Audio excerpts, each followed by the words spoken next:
Hello everybody and welcome back to part 40 of Let's Play The Legend of Zelda Ocarina of Time. We're starting here in front of the Gerudo training ground and we have Epona. All we have to do is just kind of go into this area. Let's talk to this person. What do they have to say? Hey newcomer. Okay, well, I guess all the white garbed Gerudos are just gonna say hey newcomer. But if we ride Epona up here, we'll gain access to a brand new minigame. If you don't have Epona, you won't be able to do anything, and she'll basically just brag about how Gerudos are so awesome on horseback. But if you come here with the horse, she'll let you play a game. Hey newcomer, you have a fine horse. I don't know where you stole it from, but... Okay, how about challenging this horseback archery? Once the horse starts galloping, shoot the targets with your arrows. Alright. Let's see how many points you can score. You get 20 arrows. If you can score 1,000 points, I'll give you something good. Do you want to try for 20 rupees? Yeah, sure. So I used to be really good at this game, but I don't know if I am anymore. The only reason I was good at it is because I would just keep playing this game over and over and over and over. But anyway, those pots are some easy points. I honestly probably should have went for one of the targets. Oh god, yeah, I don't know. Hopefully I can still break... Actually, it looks like I can easily do the 100 points. But, still, like... You know... Yeah. There we go. We're over 1,000. Let's go ahead and shoot our last 2 arrows. That's... okay, well, whatever. At least we beat 1,000. That's all the goal we needed to complete. Fantastic! You're a true master. I'll give this to you. Keep it improving yourself. You got a piece of heart. Okay, I think we have to... Because the challenge gets harder, so I think like next time we're gonna have to get 2 more, or like that one, 1,500 maybe, and then 2,000. After a lot of hard practice and training, we finally have the skill to hit the bullseye while riding like the wind. When you finally learn how to ride a horse, you should come back and try it. It's dangerous sport, but it's fun. I forgot we were not on the horse. There we go. Oh, well, maybe she said something different, but yeah, this time, yeah, so it's 1,500 points. So let's go ahead and try that. I mean, we have 500 rupees, or not 500, we had 200 rupees, right? Or did we have 500 rupees? I actually don't remember. Alright. Let's try to hit a bullseye. That was not a bullseye. Oh, jeez. Alright, well, we have 10 more shots left, so hopefully I'll be able to get it. Let's see. Ooh, 100. Come on. Just, if I get 2 bullseyes... Dang. Alright. I was so close, just 50 points. Quite impressive. 1450. You want to try for 20 rupees? Yeah. I'll beat your little score of 1,500. Alright, this one. Let's try again. I might have to eat my words. That was a pretty bad shot.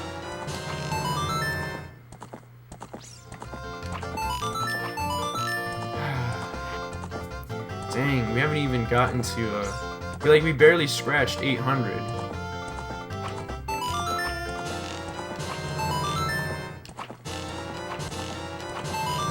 Okay. There we go, okay, we win.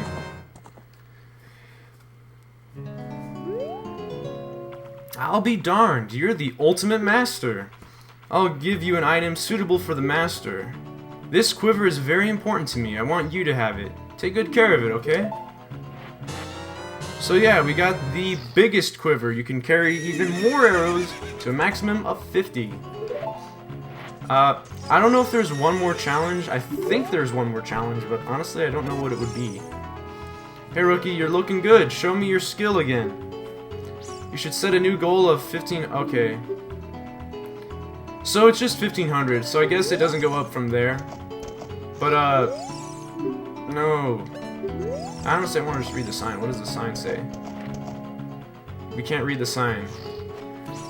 But yeah, I think I thought it would go up more, but yeah. Current record is 1580. And that's us. So I guess the old record was 1500. But we easily beat that. It only took me, what, 3 attempts? I guess 4 total. But yeah, so we won. Now we have the biggest quiver, so I think we're ready to go to the Spirit Temple now. So what we have to do is fairly straightforward and simple. We just go to this gate here. We can't take Epona because Epona can't, you know, go through sand. But yeah. Hey newcomer. Okay. Alright, so we'll climb this ladder. It would be nice if you could hookshot this ladder, but I don't think you can. Maybe you can. I actually never tried, but I'm pretty sure you can. It looks like it's made of metal. Anyway, this is the gatekeeper. Let's talk to her. Are you going into the desert? I'll open this gate for you, but you can't cross the desert unless you pass the 2 trials. The first trial is the River of Sand. You can't walk across this river. After you cross it, follow the flags we place there. The second trial is the Phantom Guide. Those without the eyes that can see the truth will only find themselves returning here. You're going anyway, aren't you? I won't stop you. Go ahead.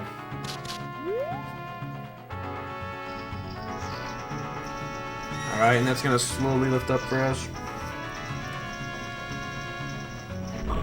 There we go. Now we'll have access to the desert. You're just gonna repeat yourself. Alright.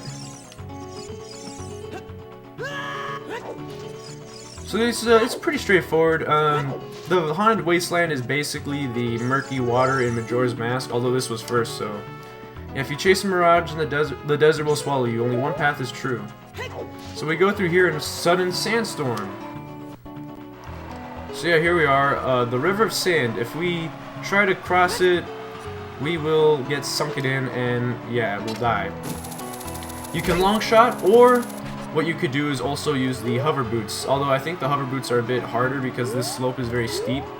But you can use the hover boots, I just don't like to. Also, now that we're here, yeah, this sign will direct us. To all those reckless enough to venture in the desert, please drop by our shop, Carpet Merchant. So if we just follow this arrow pretty much, like, exactly, we'll find this little wooden bridge. We'll need the hover boots because the carpet guy is kind of far out, and we'll fall into the quicksand if we don't, you know, have the hover boots. But yeah, here we go. We have this magical hippie on a flying carpet. Welcome, I'm selling stuff. Strange and rare from all over the world to everybody. Today's special is a dangerous running object. Terrifying. I won't tell you what it is until I see the money. How about 200 rupees? Don't buy. No, that's too bad. The mark that will lead you to the Spirit Temple is the flag on the left outside of the shop. If you change your mind, please come back again. Dang, with all that hair, man, like, you get sand stuck in your beard and your hair, man, that's gonna be very uncomfortable. Anyway, so what he's selling is Bombchu for 200 rupees.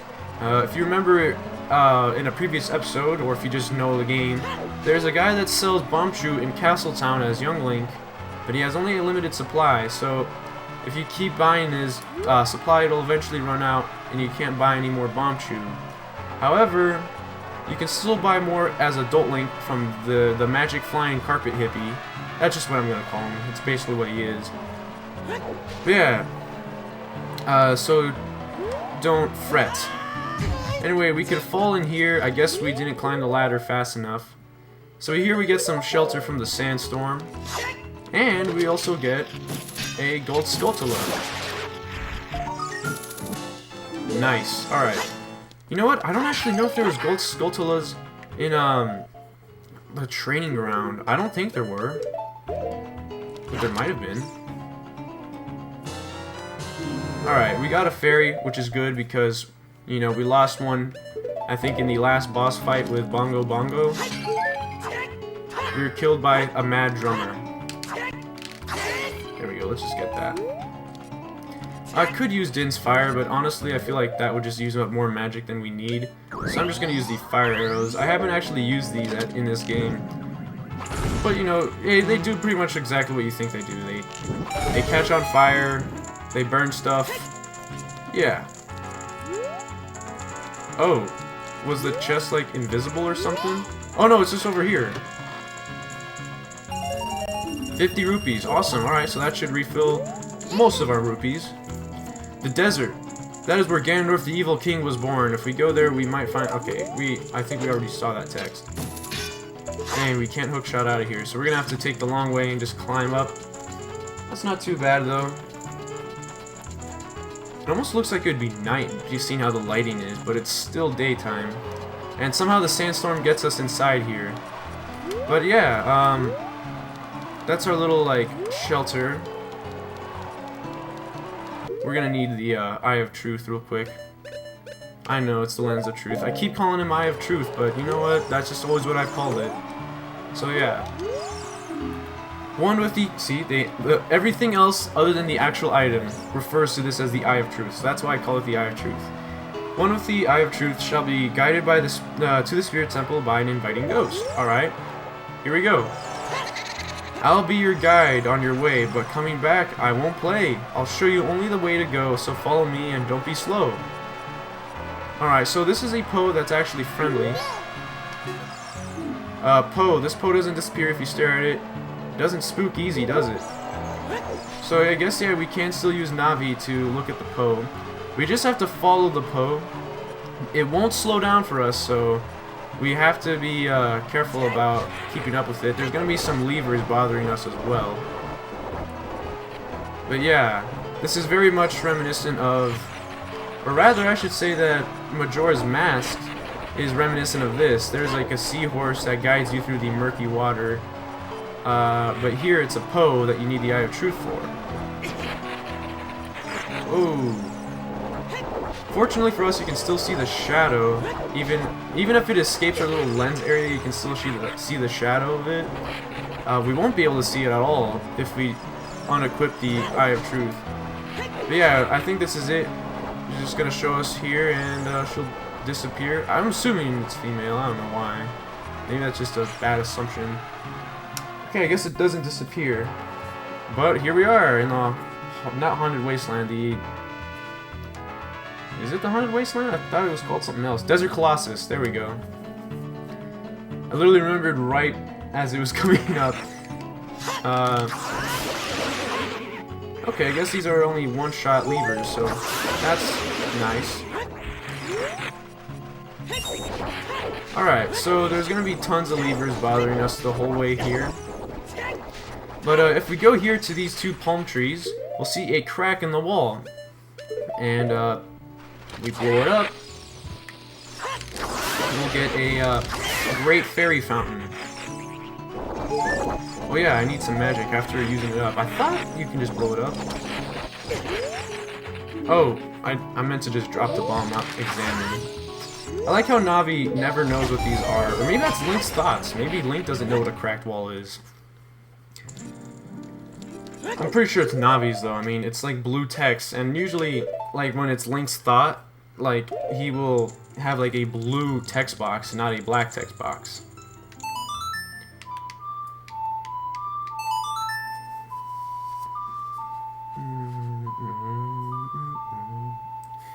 Alright.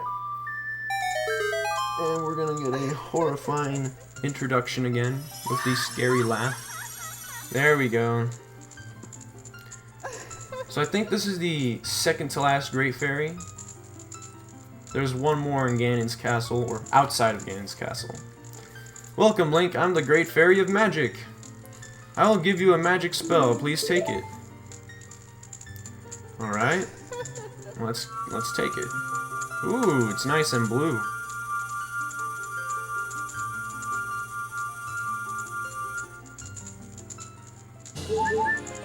Alright. You got Nairu's love. Cast this to create a powerful protective barrier.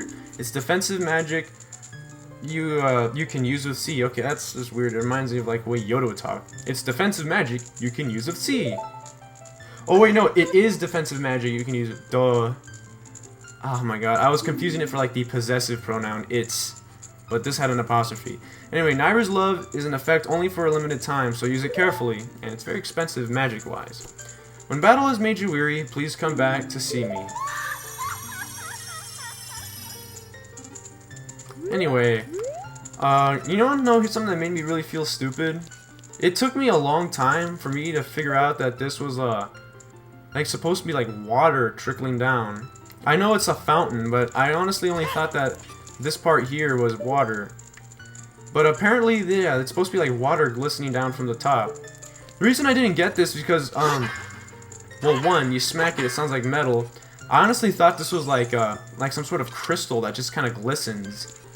But, no, in the Ocarina of Time 3D remake, it actually is a little more clear that's water. Like, it even kind of spills slightly into this, like, little white area here. But yeah. Anyway, enough about that, though. Let's go ahead and march on over to the Spirit Temple, where we will probably learn the song that we're going to need from Sheik, and then, I have, like, 2 minutes afterwards, right? So I might be able to do another thing or two. So, I'm assuming we either go there or we go here. I'm just gonna go to the entrance. That's probably where Sheik will meet us.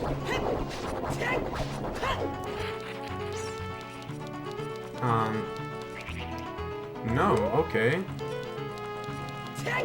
Do we have to go actually to, like, this area here? Or maybe I have to leave and come back. Or go in and come back out. Nope, it's not what we're supposed to do either.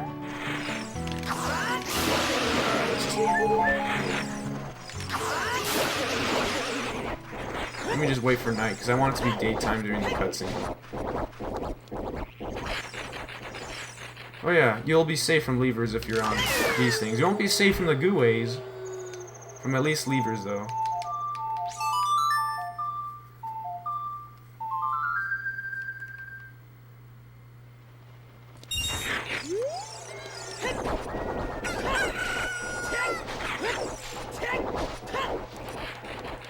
Alright, so I'm assuming that we just go in and we come back out and then Sheik will meet us. That's the only other guess I can think of. Spirit Temple, yay! Is there any more health pots or are you gonna kill me? Okay. Oh, we already have max health, no wonder. Alright, so let's go ahead and go back out. Maybe Sheik will be there awaiting us. That was right, okay.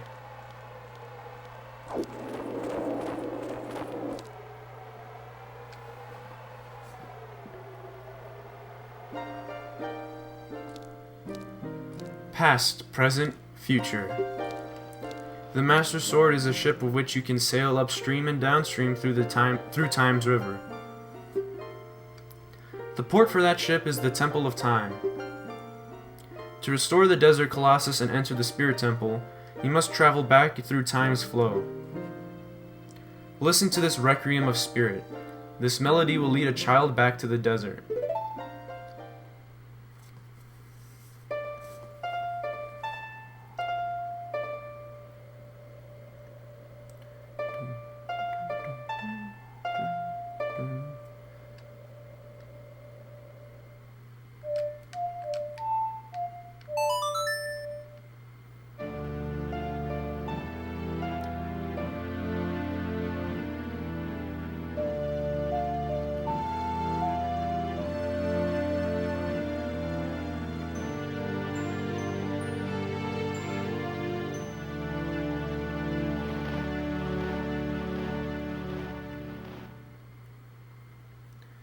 You have learned the Requiem of Spirit.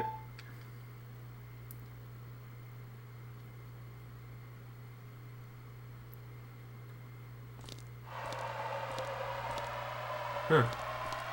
So on top of being able to summon fires to block our vision, she can, well, I guess we don't know she's a she, but yeah. She can also summon sandstorms, so yeah. We're not supposed to know that she's a she, but Sheik is just Zelda, so yeah, she's a she. Also, is it like afternoon? I swore I just played the sun song to make it daytime, literally just before this cutscene, but I guess the lighting is already set for us. I like how Gaboro is just kind of watching us learn the song. I remember in an earlier episode I thought like maybe he was dead, and I was like, you know what?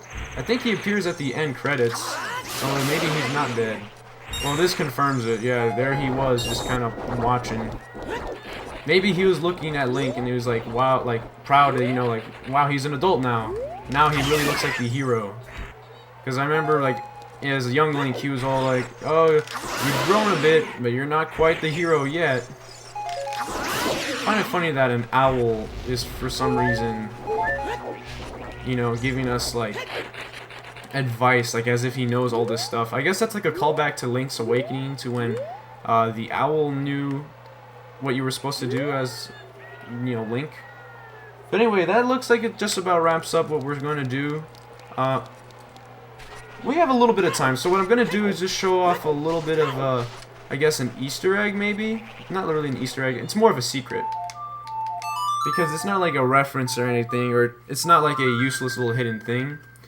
But, it is something that will be useful. So, if we go up to this dried up oasis, we'll see that... Okay, well, Navi was supposed to turn green, I thought. Okay, so she turns green at this, like, innocuous rock here. Anyway, if we play the Song of Storms here, it'll fill up the oasis, because we summon a storm here in the desert. I always thought this was really cool when I first discovered this as a young kid. And what we get is a bunch of fairies, and that's why this is super useful. We basically just got ourselves a fairy fountain. And it seems like the nice thing about fairies is that they will always try to stay at the same height, so you don't actually have to chase them like you do in Breath of the Wild, where sometimes they'll run away from you by going too high. But yeah, so that's something you can do. You can catch them in a bottle too if you if they get a little bit close to the shore, you can catch them. So that's pretty neat. But yeah, I guess that about wraps up this episode. So thank you guys very much for watching this episode of Let's Play Ocarina of Time. And until next time, I'll see you guys later.